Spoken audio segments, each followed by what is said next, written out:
আপনার মনে হতে পারে এটা আজব বাজে কথা। কিন্তু এটা সত্যি।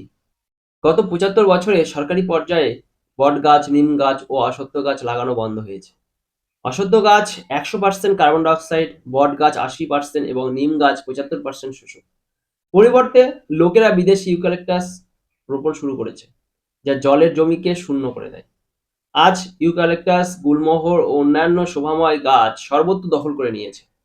এখন যখন বায়ুমণ্ডলে কোনো রিফ্রেশার থাকবে না, তো তাপ অবশ্যই বাড়বে। যখন তাপ বাড়বে, জলীয় বাষ্প হয়ে যাবে।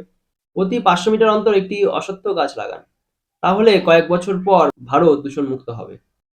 যাই হোক, আমি আরো একটা তথ্য দিই। অশ্বত্থ গাছের পাতা বড় এবং পাতলা ডালপালা থাকে, যার কারণে পাতাগুলো শান্ত আবহাওয়াতেও নড়তে থাকে এবং পরিষ্কার অক্সিজেন সরবরাহ করে। যাই হোক, অশ্বত্থ গাছকে বলা হয় গাছের রাজা। এর প্রশংসায় একটা শ্লোক দেখুন: মূলম ব্রহ্মা ত্বচা বিষ্ণু সখা শঙ্করমেবচ পত্রে পত্রে কা সর্বে দেবনাম নমস্তে।